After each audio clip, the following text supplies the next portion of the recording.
जय माता दी। आज गुप्त नवरात्रि का छठा दिन है और आज दिनांक है 24 जनवरी, दिन शनिवार। गुप्त नवरात्रि में छठे दिन महाविद्या माँ त्रिपुर भैरवी की पूजा की जाती है। आज के इस वीडियो में आप सुनेंगे महाविद्या माँ त्रिपुर भैरवी की संपूर्ण कथा और श्री दुर्गा कवच का पाठ। इससे पहले की वीडियो में आप हमारे चैनल पर महाविद्या छिन्नमस्ता की कथा भी सुन चुके होंगे। अगर आपने वह नहीं सुनी है तो आज आप इन दोनों कथाओं को एक साथ जरूर सुन लीजिएगा। मूल प्रकृति आदिशक्ति की 10 महाविद्याओं की श्रेणी में देवी त्रिपुर भैरवी छठी महाविद्या कहलाती है। शब्द त्रिपुर का अर्थ होता है त्रिलोक, यानी स्वर्ग, पृथ्वी तथा पाताल, और शब्द भैरवी का अर्थ होता है भय का विनाश। इसलिए देवी त्रिपुर भैरवी त्रिलोक में भय और पाप के विनाश हेतु स्थापित है। शब्द भैरवी 3 अक्षरों से मिलकर बना है। पहला भय या भरना यानी रक्षण, दूसरा र या रमणा अर्थात रचना, तीसरा विय या वमनापुरम विनाश।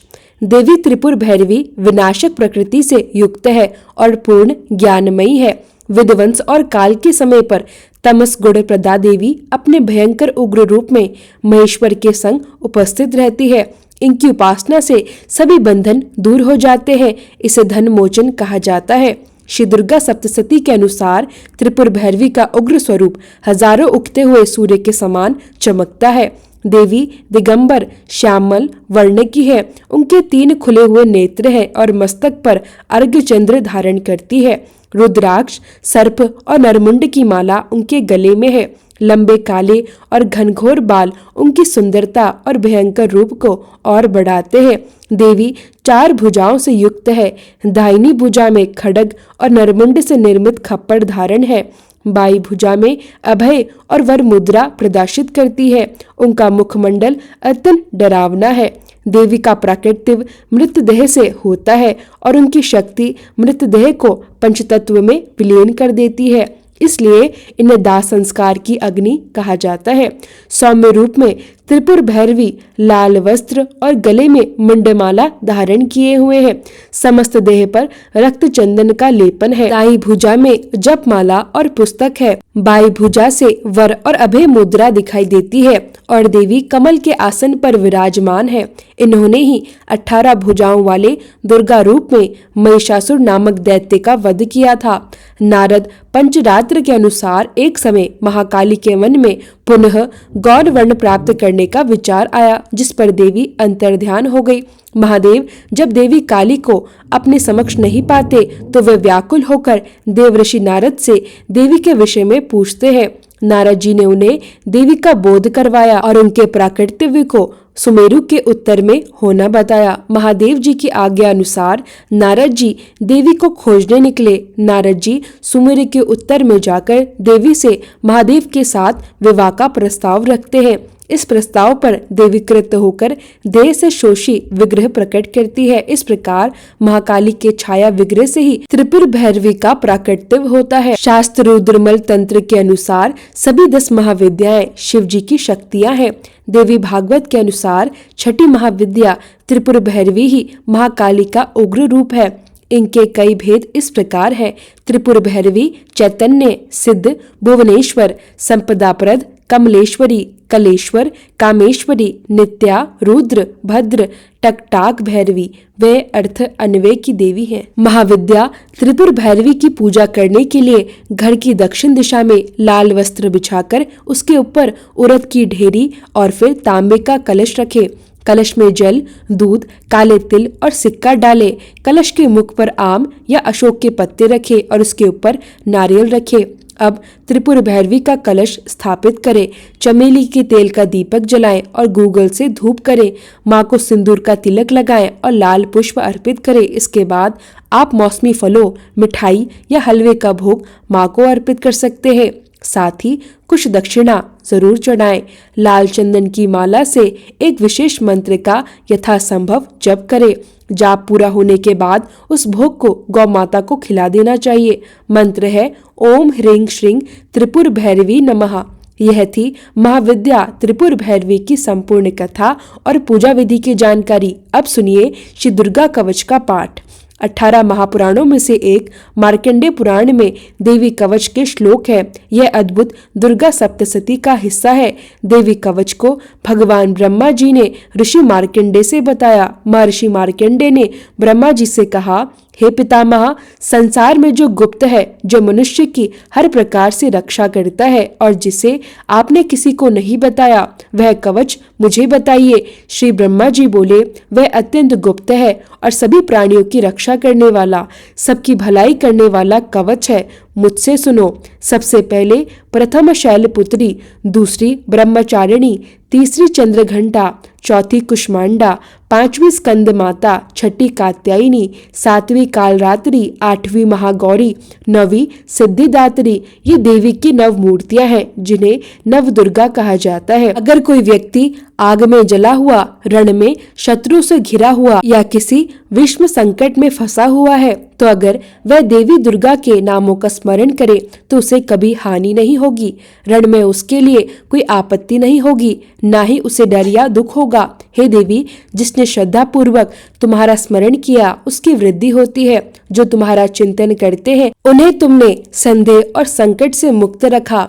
चामुंडा प्रेत पर, वाराही भैंसे पर, रौद्री हाथी पर, वैष्णवी गरुड़ पर अपना आसन जमाती है। माहेश्वरी बैल पर, कुमारी मोर पर और हाथ में कमल लिए हुए विष्णुप्रिया लक्ष्मी जी कमल के आसन पर विराजती हैं। बैल पर बैठी हुई ईश्वरी देवी ने श्वेत रूप धारण किया है। सभी प्रकार के आभूषणों से विभूषित ब्राह्मी देवी हंस पर बैठती हैं। इस प्रकार यह सब देवियां योगों से युक्त और अनेक प्रकार के रत्न धारण किए हुए हैं। भक्तों की रक्षा के लिए संपूर्ण देवियां रथ में बैठी क्रोध में भरी हुई दिखाई देती है। वह चक्र, गदा, शक्ति, हल, मूसल, खटक, पशु, पाश, भाला, त्रिशूल और उत्तम सारंग आदि शस्त्रों को धारण किए हुए हैं। ये सभी शस्त्र दैत्य नाश और भक्तों की रक्षा के लिए हैं। देवताओं के कल्याण के लिए भी यह शस्त्र धारण किए गए हैं। हे महादेवी, आप अत्यंत घोर पराक्रम, महान बल और उत्साह वाली है। आपका दर्शन दुर्लभ है और आप शत्रु के भय को मिटाने वाली है। पूर्व दिशा में ऐन्द्री शक्ति, अग्नि कोण में अग्नि शक्ति, दक्षिण दिशा में वाराही देवी, नरती कोण में खटक धारिणी देवी मेरी रक्षा करे। पश्चिम दिशा में वारुणी, वायु कोण में मृगवाहिनी, उत्तर दिशा में कोमारी, ईशान कोण में शूलधार देवी मेरी रक्षा करे। ब्राह्मणी ऊपर की ओर से मेरी रक्षा करे। वैष्णवी देवी नीचे की ओर से मेरी रक्षा करे। इस प्रकार शव पर बैठी चामुंडा देवी दसों दिशाओं में मेरी रक्षा करे। जया देवी आगे, विजया पीछे, अजिता बाई और अपराजिता दाहिनी ओर मेरी रक्षा करे। उदोदिन देवी शिखा की रक्षा करे। उमा मेरे मस्तक पर विराजमान होकर मेरी रक्षा करे। ललाट की माला धरी देवी मेरी रक्षा करे। यशस्विनी देवी मेरे भ्रुकुटु की रक्षा करे। भ्रुकुटु के मध्य भाग में त्रिनेत्रा नथु की यम घंटा देवी मेरी रक्षा करे। नेत्र के मध्य में शंखनी देवी और द्वारवासिनी देवी कानों की रक्षा करे। इस प्रकार सभी देवी शक्ति और रक्षा कवच का स्मरण करने से भक्त को संपूर्ण सुरक्षा, शांति और शक्ति प्राप्त होती है। हर चरण और हर मंत्र का सत्य पालन करने से त्रिपुर भैरवी और नवदुर्गा की कृपा हमेशा बनी रहती है। अब आप पूरी विधि से भोग, पूजा और मंत्र जाप कर सकते हैं। साथ ही गौ माता को भोग अर्पित करना ना भूलें। कपोल की कालिका देवी और कानों के मूल भाग की भगवती शंकरी रक्षा करे। सुगंधा नासिका में और चर्चिका ऊपर के ओठ में अमृत कला, नीचे की ओठ की सरस्वती देवी जीभ की रक्षा करे। कुमारी देवी दांतों की और चंडिका कंठ प्रदेश की रक्षा करे। चित्रघंटा गले की घाटी की और महामाया तालु की रक्षा करे। कामाक्षी देवी थोड़ी की और सर्वमंगला मेरी वाणी की रक्षा करे। भद्रकाली गर्दन की और धनुधरी पीठ के मेरुंद की रक्षा करे।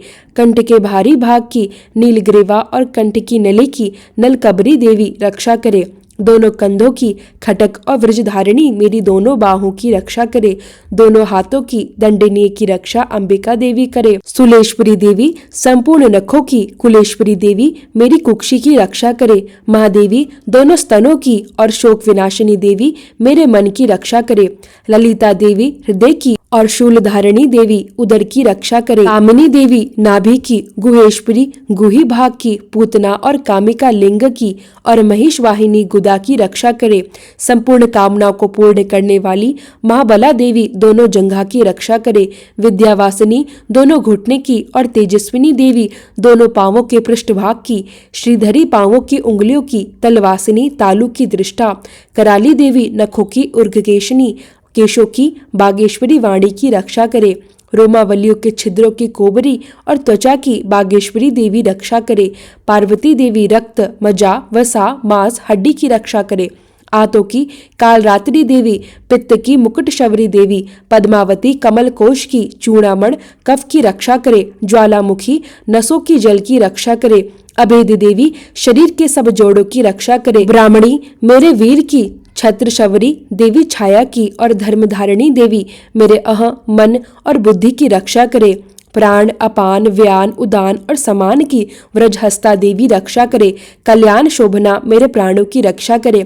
रस, रूप, गंध, शब्द और स्पर्श इन विषयों का अनुभव करते समय योगिनी देवी मेरी रक्षा करे। सत्वगुण, रजोगुण और तमोगुण की रक्षा नारायणी देवी करे। आयु की रक्षा वाराही देवी करे। वैष्णवी धर्म की तथा चक्रण देवी मेरे यश, कीर्ति, लक्ष्मी, धन और विद्या की रक्षा करे। इंद्राणी मेरे शरीर की रक्षा करे और हे चंडी आप मेरे पशुओं की रक्षा करिए। महालक्ष्मी मेरे पुत्रों की रक्षा करे। भैरवी मेरी पत्नी की रक्षा करे। राजा के दरबार में महालक्ष्मी तथा सब और व्यापत रहने वाली विजया देवी चारों ओर से मेरी रक्षा करे। जो स्थान रक्षा से रहित हो और कवच में रह गया हो उसकी पापों का नाश करने वाली जयंती देवी रक्षा करे।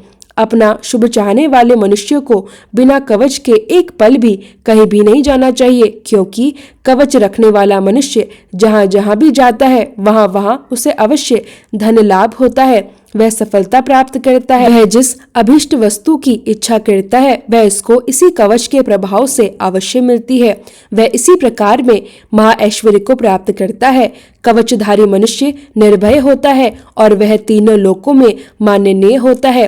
देवी का यह कवच देवताओं के लिए भी अत्यंत दुर्लभ है। जो प्रतिदिन नियम पूर्वक तीनों संध्या के समय इसे पाठ करता है उसे देव शक्ति प्राप्त होती है। वह तीनों लोकों को जीत सकता है और अकाल मृत्यु से रहित होकर 100 वर्षों तक जीवित रहता है। उसकी लता, चर्म रोग, विस्फोटक आदि समस्त व्याधियां समूल नष्ट हो जाती है। स्थावर, जंगम तथा कृतम विष दूर होकर उनका कोई असर नहीं होता। समस्त अभिचार, प्रयोग और इस तरह के जितने यंत्र मंत्र आदि होते हैं इस कवच के हृदय में धारण करने पर नष्ट हो जाते हैं। इसके अलावा पृथ्वी पर विचर वाले भूचर, नभचर, जलचर प्राणी, उपदेश मात्र से सिद्ध होने वाले निम्न कोटि के देवता, अपने जन्म से साथ प्रकट होने वाले देवता, कुल देवता, माला आदि, डाकिनी, शाकिनी, अंतरिक्ष में विचरण करने वाली अत्यंत बलवती भयानक डाकिया, ग्रहभूत, पिचाश, यक्ष, गंधर्व, राक्षस, ब्रह्म राक्षस, बेताल, कुष्मांड और भैरव आदि अनिष्ट कारक देवता भी उस मनुष्य को जिसने कि अपने हृदय में यह कवच धारण किया हुआ है देखते ही भाग जाते हैं। इस कवच के धारण करने से मन और तेज बढ़ता है। जो मनुष्य इस कवच का पाठ करके सप्तशती चंडी का पाठ करता है उसका यश जगत में विख्यात होता है। और जब तक वन, पर्वत और कानन आदि इस भूमंडल पर है तब तक यह पुत्र, पौत्र आदि संतान परंपरा बनी रहती है। फिर देहांत होने पर ऐसा मनुष्य परम पद को प्राप्त करता है जो देवताओं के लिए भी दुर्लभ है और अंत में सुंदर रूप को धारण करके भगवान शंकर के साथ आनंद करता हुआ परम मोक्ष को प्राप्त होता है। श्री दुर्गा कवच पाठ समाप्त। प्रेम से बोलिए दुर्गा माता की जय, नव दुर्गा की जय।